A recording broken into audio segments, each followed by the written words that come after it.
Listed ranks to full colonel, he served our country for more than 32 years.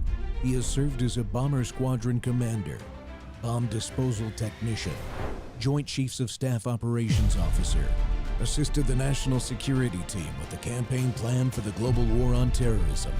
He authored the first theater nuclear war plan and served as the vice commander of America's largest airborne intelligence wing. Colonel Rob Maness is a true American hero.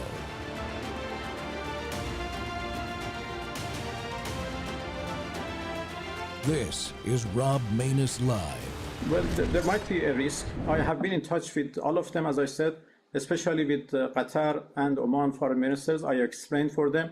What happened in Oman was not our choice.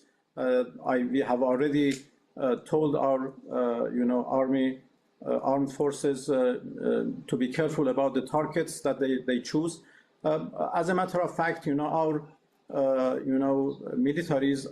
military units are now, in fact, independent and somehow isolated, and they are acting based on instructions, general instructions given to them in advance. Good afternoon, America. This is More War Monday on the Rob Maness Show, and we're live on Worldview 2. Well, the Iranian Mosaic defense, that's what's going on here. That system, right now, the Middle East is ablaze. The U.S. and Israeli strikes continue to hammer Iran. Missiles are flying. Oil routes in the Strait of Hormuz are under direct threat by the Iranians. The global energy prices are spiking and then going down and spiking again, so they're erratic.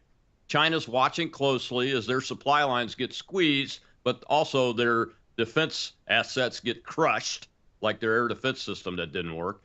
And Iran's not folding, and that's not expected to fold anytime soon in this operation, I don't think. They're fighting back, and they're trying to fight back as hard as they can, although they're very limited.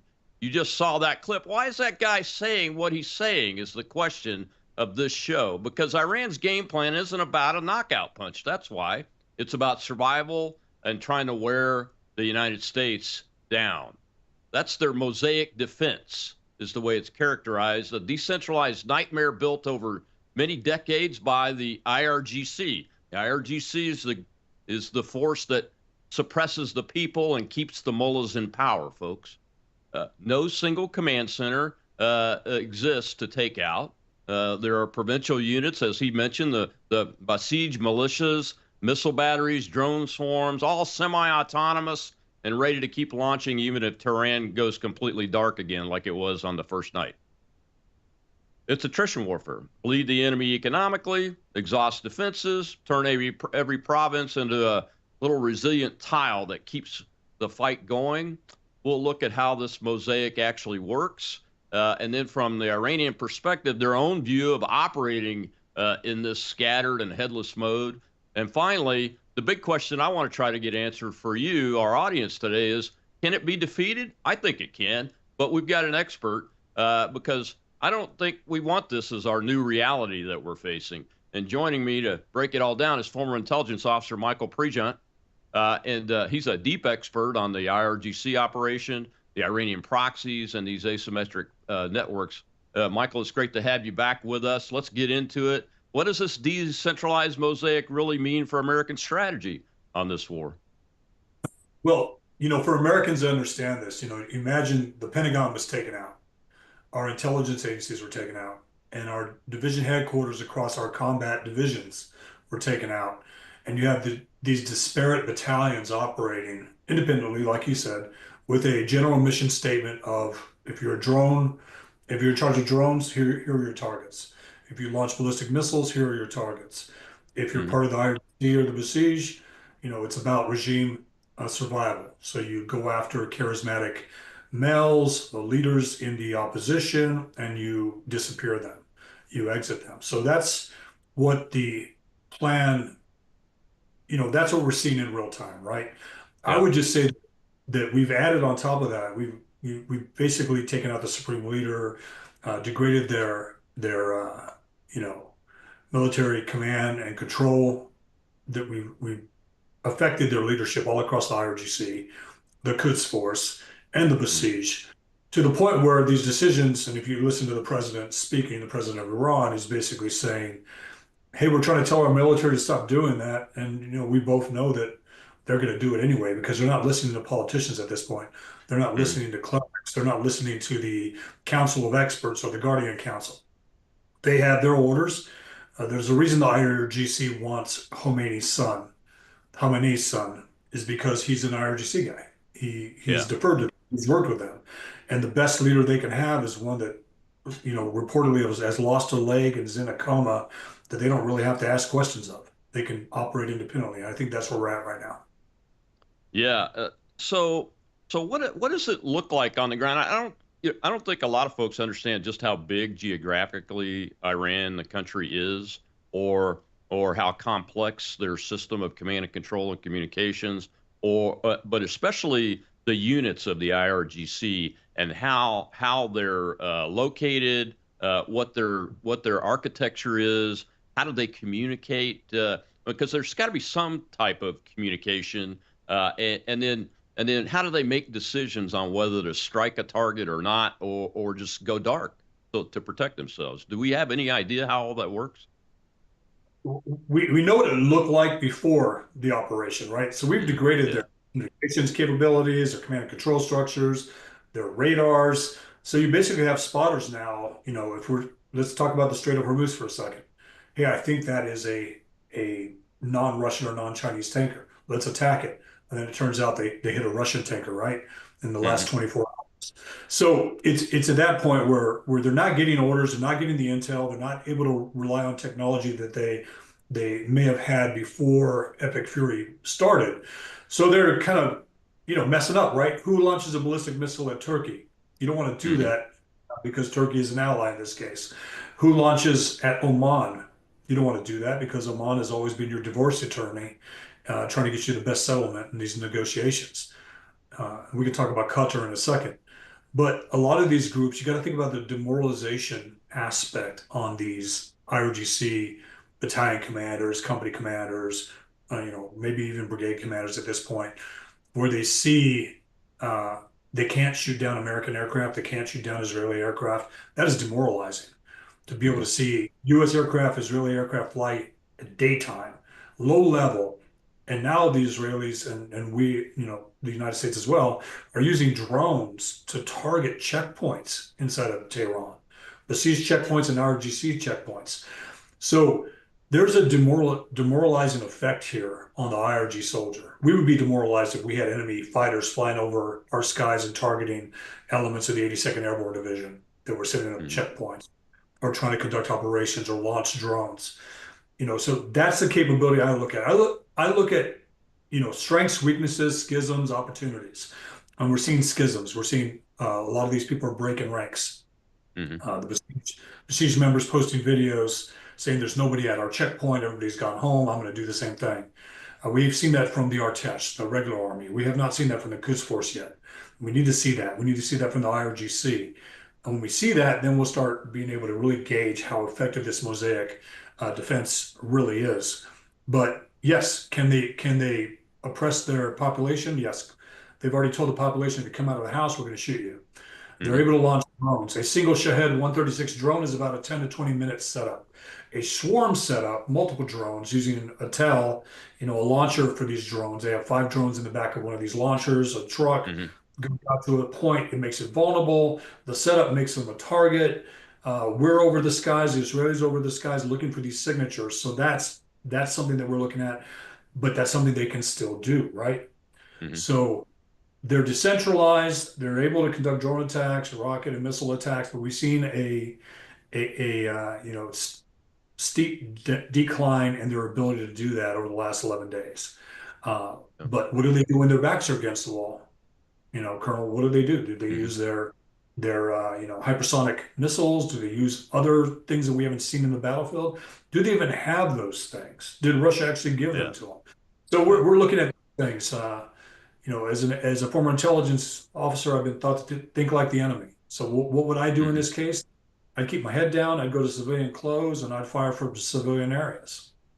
Yeah. The so let's take the units on the Straits of Hormuz mission. in the Persian Right. Gulf mission. They're looks like they're floating out some surface remotely operated vehicles or autonomous vehicles with explosives on them, boats that used to be boats but are now uh, uh, unmanned vehicles laden with explosives. And they've hit a couple of ships in the North Persian Gulf near the Iraqi port and those kind of things. And they've hit a couple of ships in the south near the straits. And they don't know how they don't have good targeting information. So how would they be getting their targeting information now if they're disconnected? Is it just like visual lookouts, those kind of things? Is why it's so bad? Yeah, so it's basically, somebody identifying a ship with binoculars and saying, I think that's a bad ship. But let me talk about those ships that were hit near Iraq. Those are their ghost ships. They're hitting those to demonstrate a capability. Those Yeah. are those are tankers that they could have hit. That's coordinated. They could have been Mm-hmm. self-sabotage. That is something just to demonstrate ability. They knew those are ours. Let's hit those so that we can send a message. When it comes Mm-hmm. to the other things, those are mistakes. Now, these these surface, guided bombs, they don't discriminate. They could hit a Right. Russian tank. They can hit a Russian tanker, a Chinese tanker or a Russian tanker. The Mm-hmm. mines as well. So we've negated their ability to fly. You've seen the cool, we're Iranian special ops. So let's fast rope out of a rotary wing aircraft onto the deck of a tanker and take it over. Mm-hmm. They can't do that. Yeah. They can't use their gunboats anymore. So the mines, that's the one thing. But again, Russia and China don't want those mines in the Strait of Hormuz because they don't discriminate. So Yeah. there are things we can do. But one thing, Colonel, we should know, your audience should know, we've given this capability to Qatar, to Bahrain, to the UAE, these anti-mining capabilities. We've provided them with US tech, US Mm-hmm. naval assets. We've sold them to them. We've trained them on how to do this. So we need to see our allies doing more in the Strait of Hormuz. Again, the Shahed drone cannot sink a tanker. An anti-ship Yeah. missile can. And we've seen Shahed drones so far, and I think those two tankers that were you know in the Basra port area are Mm-hmm. theirs. Yeah. That's how they Yeah. I think deploy. so. Yeah, you brought up the hypersonic anti-ship missiles. We haven't seen Right. any of that. I'm beginning to believe that the assessment that said they had them was off base. Right. You want to go for the most dangerous course of action. Do they have them? What can we do to negate this? And then you Yeah. look for indicators of use. But then you can use the Putin argument that Putin will only escalate when he feels his back's against the wall. Escalate to de-escalate, meaning Mm-hmm. tactical nuclear weapon in Ukraine. We talked about that over the last, 3 years. Right. With Iran, it's the hypersonic missiles. What will they do? Do they even have them? Yeah. Did we hit the first wave? Did we take those out? Was that one of the priorities of the Israeli defense forces and air force to take those out? So that right now Iran's winning on X, winning on Twitter with AI, but it's Mm-hmm. laughable, right? But on the ground, it's got to be demoralizing. If you and I were IRGC commanders on the ground, we'd be in civilian clothes. We'd be shooting out of mosques, schools, hospitals. Mm-hmm. So at least we have collateral damage to win the media war that our media is so inclined to believe. Anytime they hear something from a source that should be discredited, any regime source that Mm-hmm. says this happened should be questioned instead of published on the front page of our newspapers and be the headline for our media. We've given our adversaries such a platform here in the United States. Yeah, yeah, but you can identify them. I did a post last night on X just before I turned in, just to let it sit overnight, and it simply said, just a reminder: the Iranians commit a war crime every day, at least one, in this war.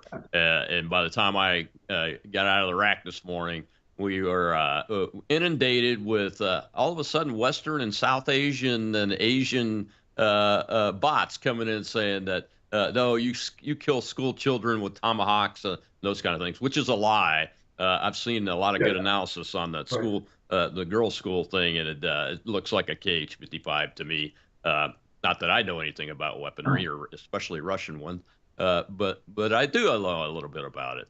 Well, we got to take a break, Michael. When we come back, I want to continue this discussion, but get into the whole: how does it work? Why are they being so hyperbolic now? Because the rhetoric's turned up from the Iranian leadership over the last 24 hours, And this drone concept that the U.S. and the Israelis are now using is very, very interesting. And the IRGC commanders have got to be really worried about it. We'll be right back with Michael Pregent.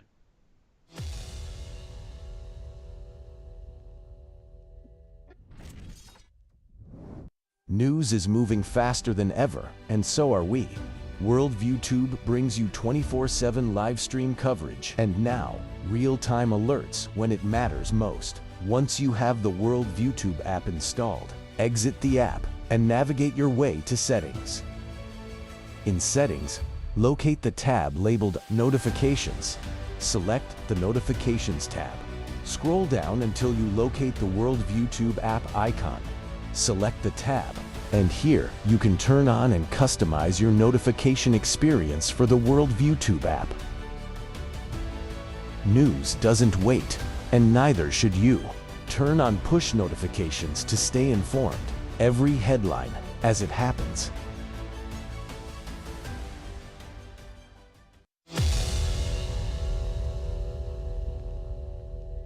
So the Iranians rely on what's called a mosaic defense strategy. It's this kind of decentralized approach to warfare. The U.S. and the Israelis have gone after a lot of Iran's conventional military capabilities, but right now, the effort would be at attempting to go after the command and control node. So look, it's an extremely complex military operation from the American side. It's not only the hardware that's needed, but there's all sorts of joint command decisions, operational tempo, and other aspects to consider as well.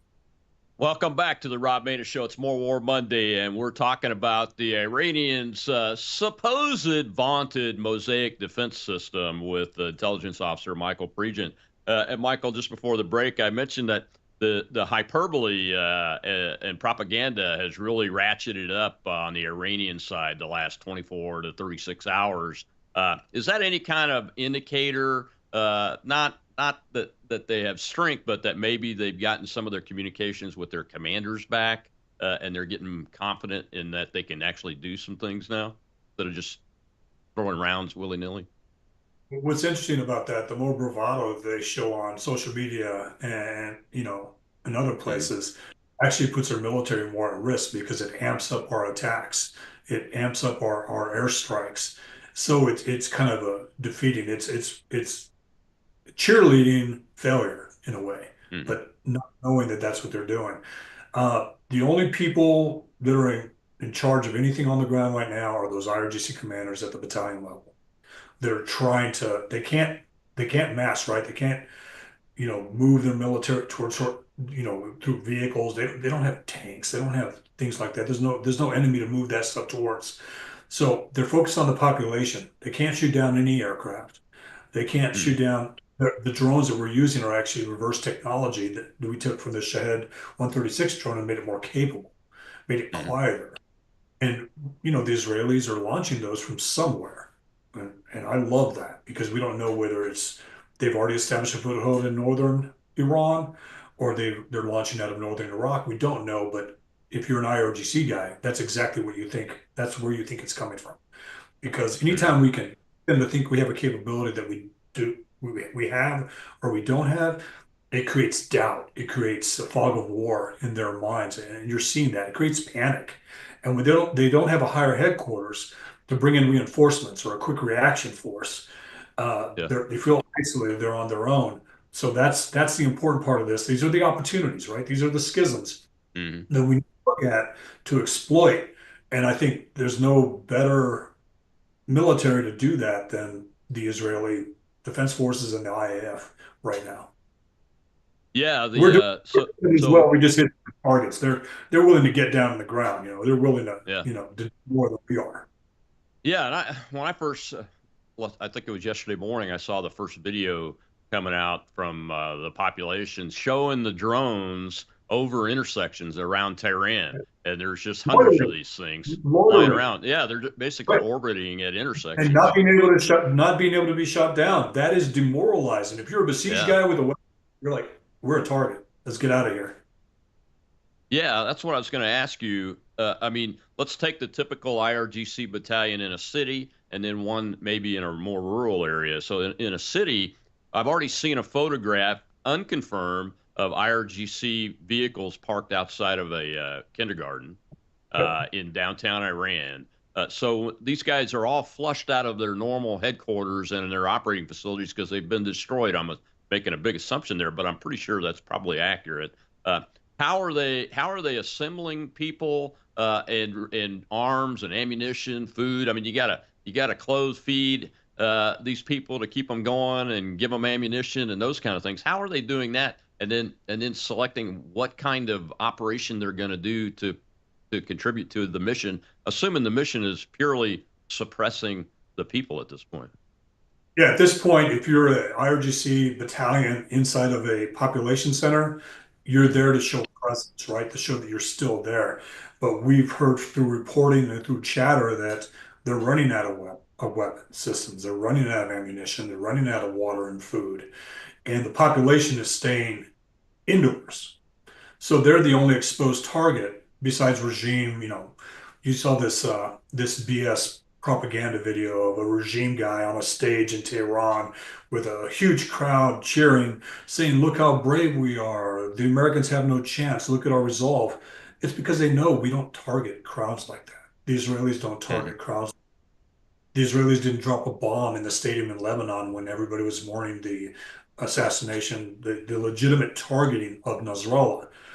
So they actually know it kind of defeats their argument that we attack civilian targets because that would be Yeah. lucrative to them.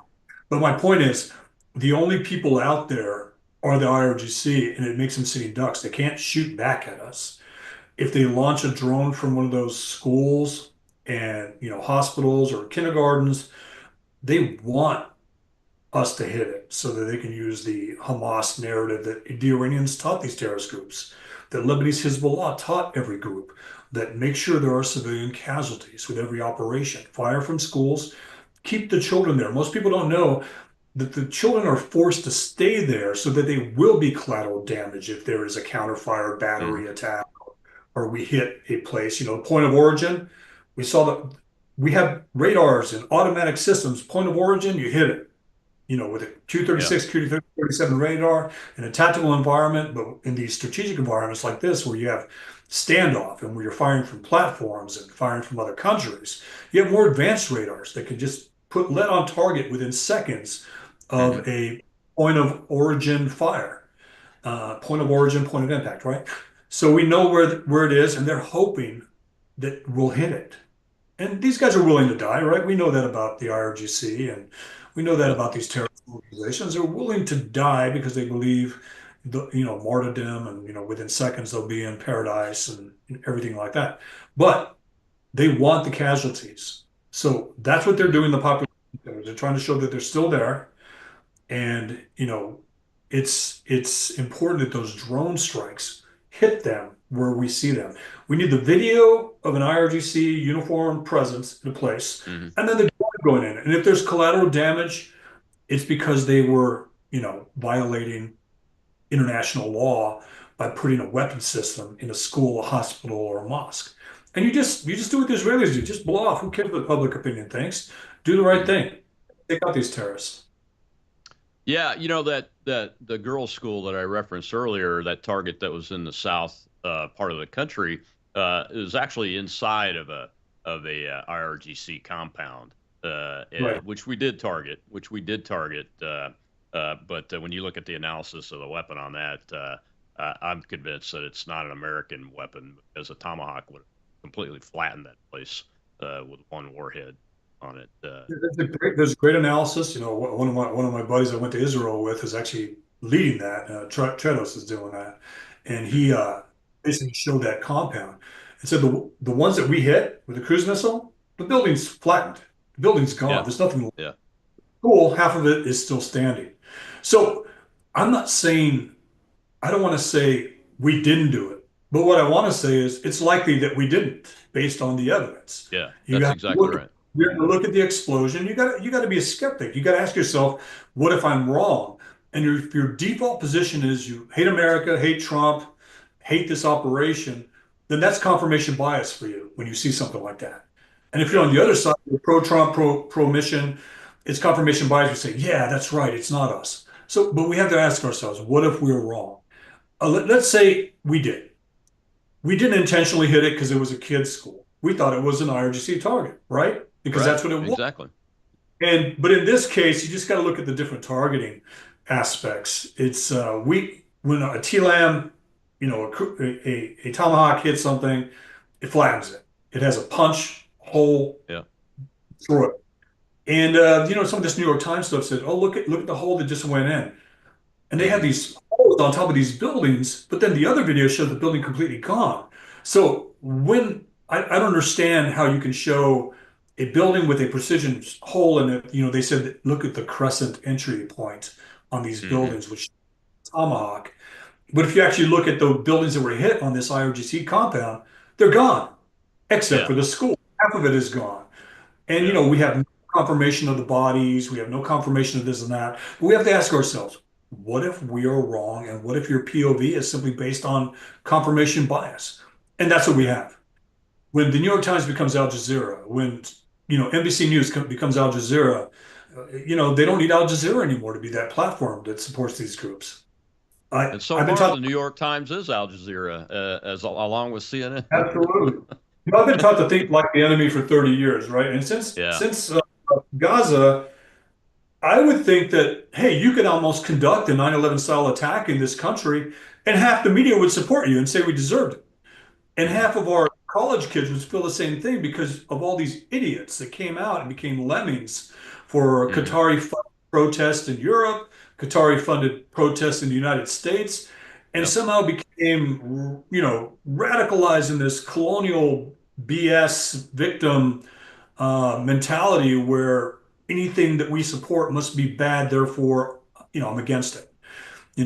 It's a permissive environment for jihadists, for terrorists. You see those two ISIS guys thought they were justified throwing those, you know, you know, badly made IEDs at a crowd because the culture here is, yeah, you can do this because half America supports you guys or thinks we deserve it. So I'm not surprised by that, but I'm concerned about that.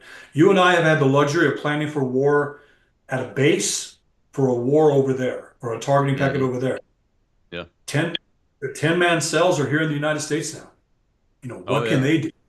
So we need to be vigilant about that. But you and I both know the local law enforcement is not ready for that. The IC is not ready for that. And we are vulnerable. We're probably going to end up being, reactive when something happens. Oh yeah, you're absolutely right, man. And people like you and I, we've been warning about this for years because it's so obvious. But our systems, at least what we can see publicly, our systems are not preparing and have not prepared for that. And I think the response system-wise to the two jihadis in New York City was moderately okay, just okay though. It wasn't exceptional. We've got to really get better at this to where we're no longer hanging the shingle out on they're crazy people, or what was it CNN initially said? Two young men went from Pennsylvania on a Sunday afternoon to New York City, and their whole lives changed. Morning walk, Yeah, talk about Iranian propaganda. That's exactly what we need to fight against it. And you're right. The young people in this country have bought into some lies, hook, line, and sinker, that they just don't really understand it, and they're being reactive. And we've got to figure out a way to educate them on what the reality is. And there are a lot of people on our side of on my side of the political spectrum. I don't know your politics, but on the right side of the political spectrum, that are young people that have bought into it too. And all you got to do is put a tweet out like I did last night about the reminder that the Iranians do a war crime every day. And you can see half of them are probably people in the United States that are under 35, and the other half are Asian bots, which are the Iranians themselves. But we got to take another break, Michael. When we come back, we'll hear from the perspective from the Iranians themselves on Mosaic a little bit and continue this discussion, because by the end of the show, my goal is to help you, the American people, be educated and be able to share this video and learn these lessons from Michael, who is a professional intelligence officer, who's been studying this problem set for years and years and years. We'll be right back.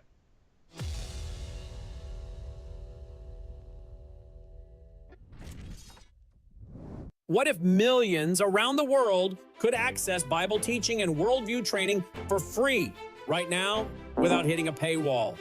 That's exactly what happens every day at worldviewtube.com because of the Worldview Weekend Foundation. We don't lock our live stream behind PayPal. We don't restrict our content to members only.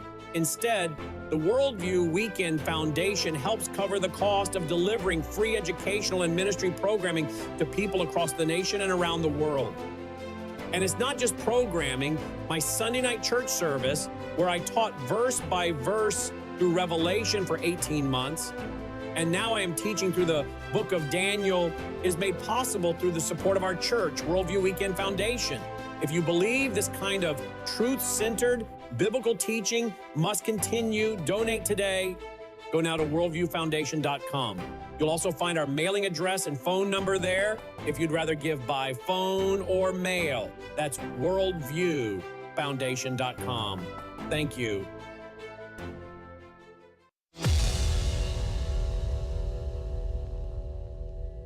The West thinks they can break Iran like a conventional army. They're dead wrong. Why? Because Iran doesn't fight like a traditional army, Iran fights like an anti-imperialist insurgency. For decades, the IRGC has been built like the very resistance movement from which it arose that overthrew the Shah. No fully centralized command, no single brain to target, instead, the decentralized mosaic defense. The idea is straightforward. It disperses command structures, weapon systems, and operational units across vast geographic and organizational nodes. Imagine a glass mosaic. Smash one corner, but the entire picture stays complete. That's Iran's strategy. 31 independent units in each province, each with their own weapons, authority, and fighting spirit.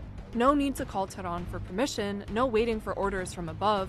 When the imperialists strike, 31 mini armies rise up as one. Decapitating the leaders doesn't work. It is a system designed to have no off switch. And these aren't typical generals. They're the veterans who started the anti-Shah Islamic Revolution and later crushed the US-backed Takfiri plan aimed at destabilizing the new Middle East in Iraq and Syria, albeit the fall of Damascus after 14 years of resistance. They supported the regional resistance in growing its capabilities to master asymmetrical warfare through movements like Hezbollah and the Popular Mobilization Forces, and Yemen throughout its war of defense against the US and Saudi, and its intervention against the Gaza genocide. Iran has already delivered a far wider and more crushing response in the first 2 days of the war than it did in the entirety of the June 2025 12-day war, targeting the Zionist entity and US bases and interests across the region.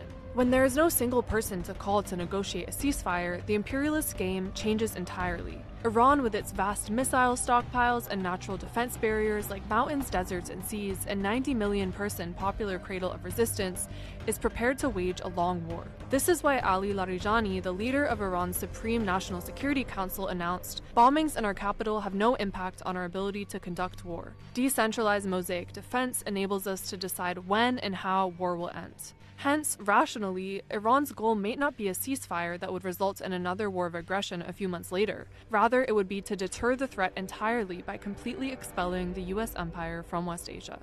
Welcome back to the Rob Maness Show. It's More War Monday, and we're live on Worldview Tube, and we're talking about the mosaic defense system and concept that the Iranians use, because a lot of people, even especially people on the Allied side, that really don't understand warfare or really don't understand the country, its military organization, and why the current war needs to be ended. And America and the Israelis are determined to do that now, along with our Gulf Arab allies that have been attacked in this combined operation. So it's very important for you to understand that propaganda piece is from an Iranian perspective. I know it sounds slick in English, American type English and those kind of things, but that's a piece of Iranian propaganda. But I want you to understand what they think about their mosaic defense, and what they want you to think about it, that it's not defeatable, that it's working just fine. We've already talked about with our guest today, intelligence officer Michael Pregent, about why it's not working well for them because of the way the war is being conducted this time. And Michael, I wanted to show that so people have it on the record of what the Iranians think about their system as we continue our discussion. And as you mentioned, we now have drones orbiting intersections in cities that the IRGC might be wanting to use to control the population and those kind of things. And And the IDF, I think they haven't said it publicly much, but in this combined op, I think up to this point, it's been the Israeli forces that have targeted the IRGC and the Quds forces inside the country more than the Americans have. We've been doing more of the industrial scale dismantling of their ballistic missile manufacturing, their launch systems, their ships, and those kind of things. But eventually, we will run out of having to hit those targets and be able to concentrate with this too. So we were talking about a battalion commander of the IRGC in a populated area like Tehran, but we know there are these battalions, especially on the western side of the country. If I'm correct about that, please confirm it. That along the western side of the country is where a lot of these battalions are out in the rural areas. They have drone launch capability, may have some short-range missile and rocket capability, artillery, and those kind of things. Some of them do. How would they be operating in this environment if we've destroyed their headquarters facilities and they're now flushed out like the city guys are? Well, they'd be operating at the squad and team level, right? If you're a battalion commander, you have these forces that are able to launch drones. Let's say you have a drone force, and then you also have a quick reaction force that's able to, to help, put down a uprising or something like that out there. Those are signatures, right? Anytime a military vehicle is moving, it's likely to be hit. Anytime they're setting up drone operations, they're likely to be hit. So I would spread them out. Put them in that mountainous terrain that we've seen that's indicative of Western Iran and Northern Iran, and set up ADA ambushes. But I think even in that case, it's hard because once we're able to see it with intelligence, surveillance, and reconnaissance assets, we can hit with a standoff, missile that hits it from an aircraft. We can hit it with a drone. We can hit it with artillery. HIMARS in another country can hit that.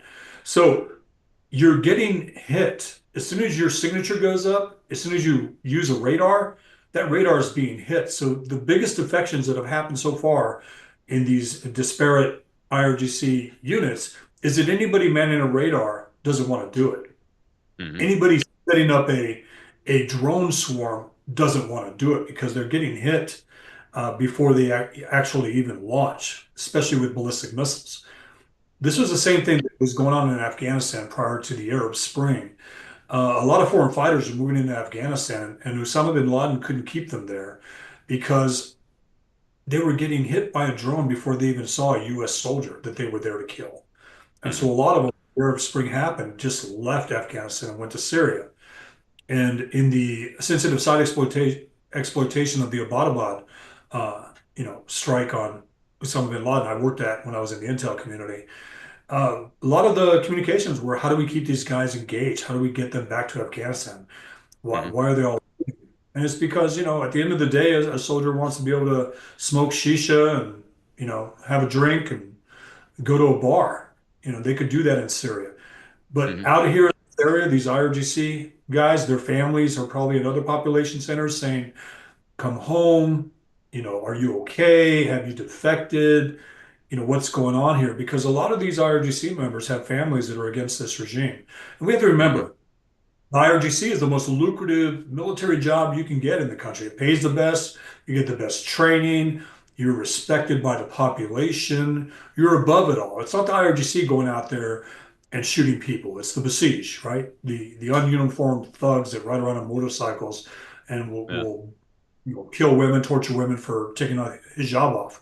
These IRGC soldiers that were part of this proud organization, this elite organization, have no leadership now, have no funding, have no logistical support, and they're being killed before they even see an American or an Israeli.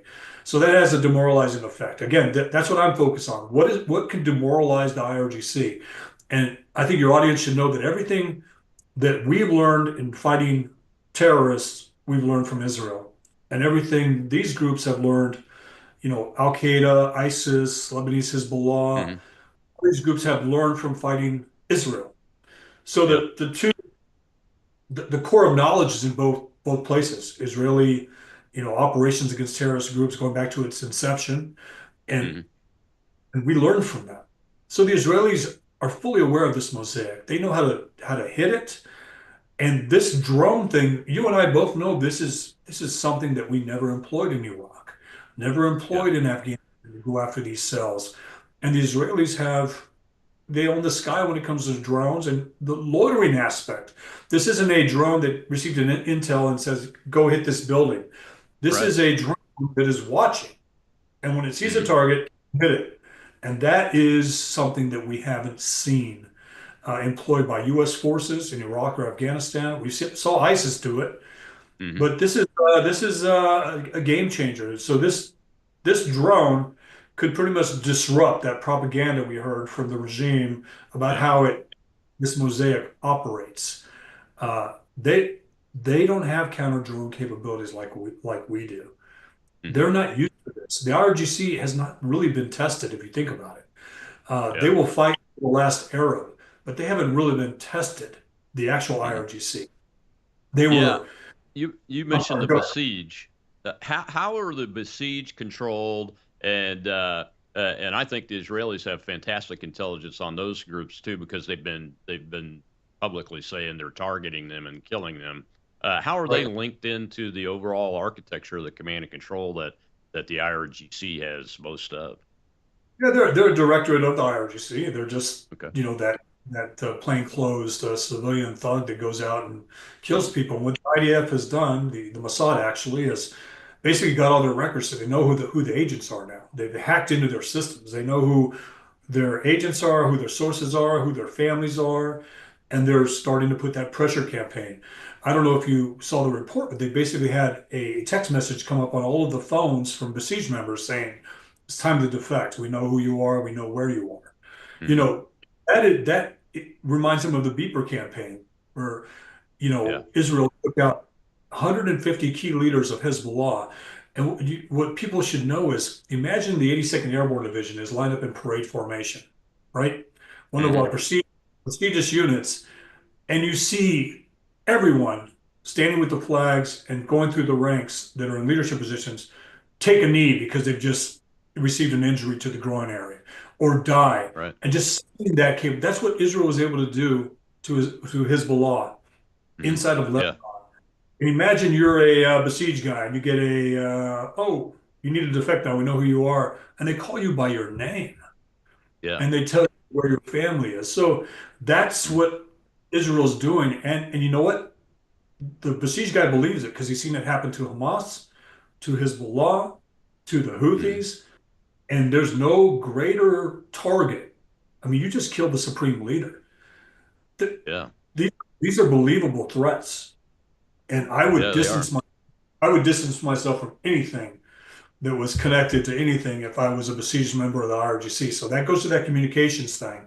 They're not Hmm. talking, rolling meetings. They have pre-planned stuff. They get a mission statement. Yeah. Kill anything in your sector, and that's their mission statement. So there's no Hmm. reason for. And all the local comms are probably handheld radio Yeah. or visual signs or rolling meetings. Outside of the country, I want to bring this in. The scaremongers that are out there always try to go, look at all these proxies the Iranians control. We shouldn't try to attack them and take their government down because they're going to just hit us with their proxies. My view on that is now their logistics, their communications, their intelligence, and the ability to get financing and other resources has been cut by this operation. Am I correct in that, or is there somehow that the Iranian government is still controlling these proxies?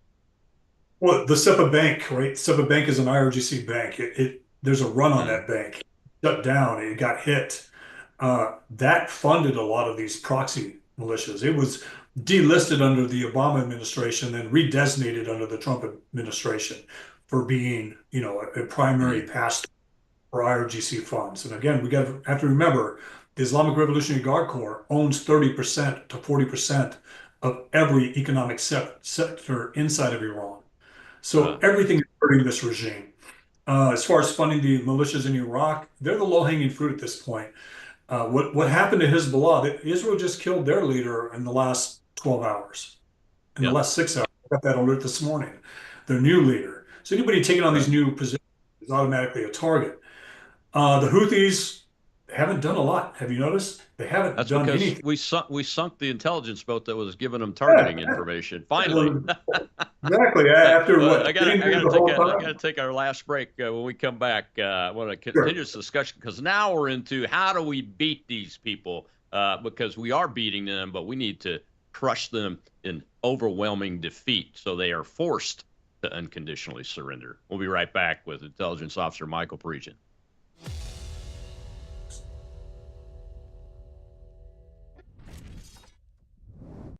Hello, I'm Brandon House. Would you like to gain access to over 20 years of my radio shows, TV shows, my books? I've written 15 books, and most of those books are ebooks now. And we have conference DVDs, conferences where we filmed our conferences at the Ozarks, literally starting 20 years ago. It's all available in our archived vault. All you have to do is go to worldviewtube.com/vault, worldviewtube.com/vault, and for a reasonable monthly fee, you gain access to over 20 years of Christian worldview programming, news, information, books, documentaries, and a powerful search engine. And folks, it's a great way not only to educate yourself, equip yourself, but it's a big way that you can help fund our continuation as a broadcast network. Please check it out. worldviewtube.com/vault, worldviewtube.com/vault, and help us continue pushing out a Christian worldview.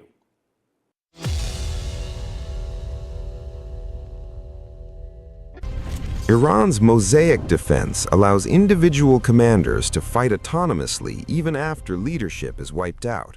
This million-man force, including the Revolutionary Guard, remains a threat. However, U.S. strikes have already reduced Iranian missile launches by 90%, proving that even a decentralized defense struggles against sustained, high-tech American pressure.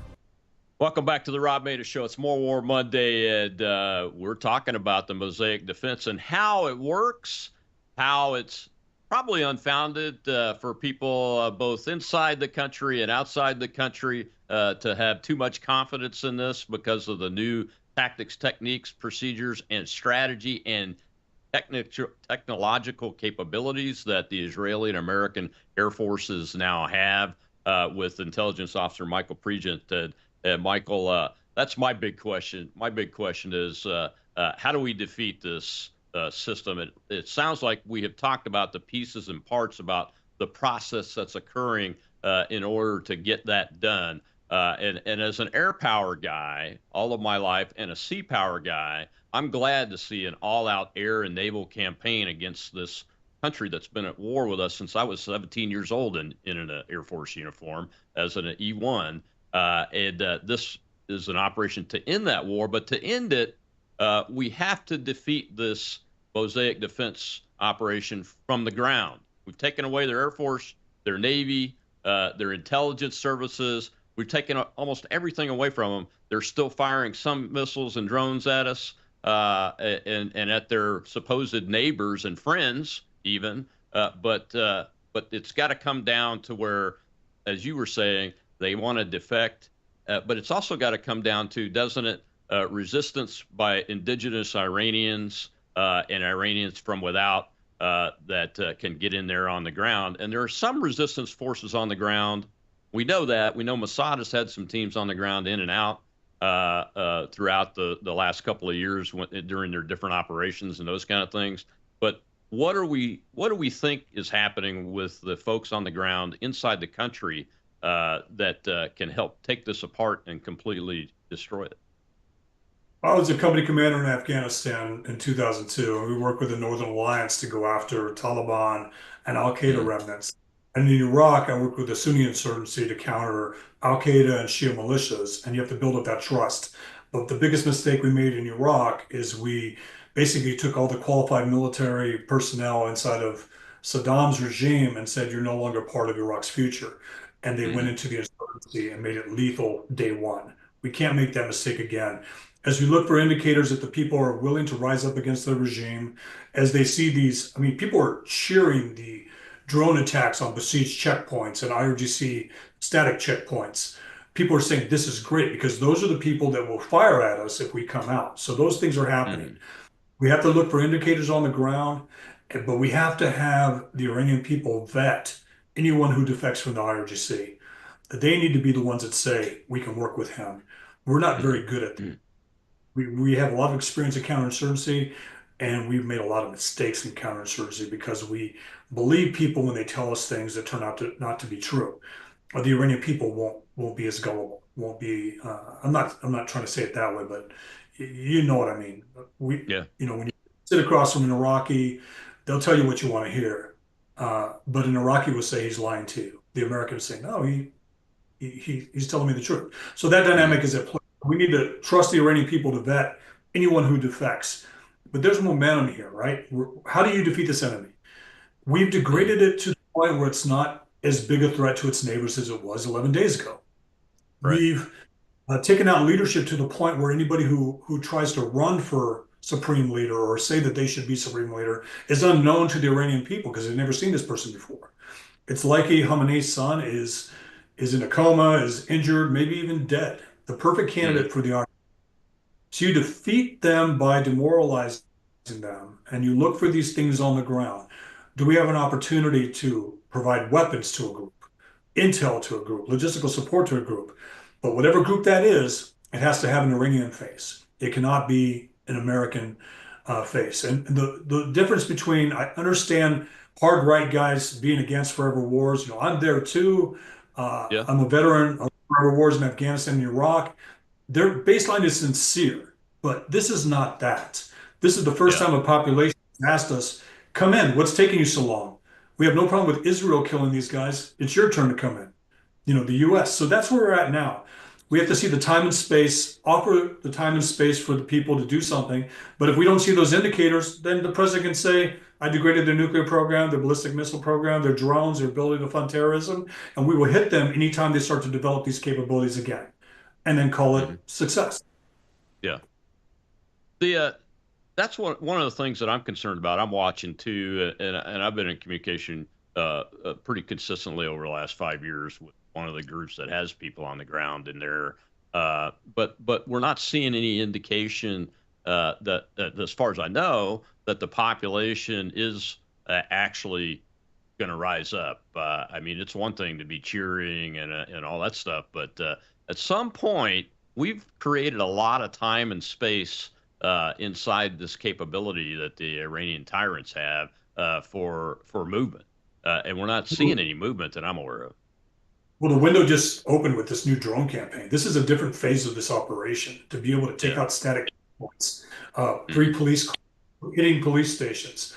That sends a signal. If you and I were sitting in the neighborhood wanting to know if we could overthrow our government, and we saw a government security patrol decimated, I'd feel a little bit more secure now. And then you see how, as that expands, that window expands, and the people have an opportunity to do something. But again, if we don't see it, then we just declare that these things have happened. They were part of the president's strategy, and we need not force it to happen. Yeah. If you were making recommendations in the daily briefings to the president, what would you be talking about now, 11 days into this, even by his admission, a 5-week planned operation? And we've only hit about 6,000 targets out of the known 20,000 so far. What would you be talking about with him from the perspective of getting this job done, either on the timeline or stay in the fight as long as it takes? And here's why. Well, I would declare a no-fly zone over northern Iraq and northern Iran to protect our Kurdish allies, right? Anything, if we're gonna harm the Kurds in Iran, the Peshmerga in Iran, we need to protect the Peshmerga in Iraq because they're working together. There's logistical support, intel support, and we've abandoned the Kurds. When it comes to Syria, we didn't support the Kurds in the referendum in Iraq. So there's a hesitance, right, to believe what we're going to do. But if we demonstrate a capability to secure those areas, then we can bring in intel, arms, logistical support. And I'm not saying to the Kurds in northern Iran, but to have them push it to other groups that are willing to go after the regime. I would tell you that the next leader of Iran that is not going to be, that leads to regime change is going to be somebody we don't even know about right now. Yeah. Pahlavi, the Shah's son is talking about his popular support there. He has it. The MEK, the NCRI, they're great at gathering intel, but they don't have public support. The other groups, they all kind of fight with each other. There's no temporary alliance to exit the regime, and that's what we need to see form. A temporary alliance between the Azeris, the Kurds in the north, the people in Iran to go after the regime and find that charismatic male, because it's still a male-dominated society, to lead the opposition, Yeah. to stab and then have these groups come together and have that referendum on who do you want to be the leader, that kind of thing. When we see that happening, that no-fly zone will probably kick that into gear to get at least people thinking that the U.S. is serious about this.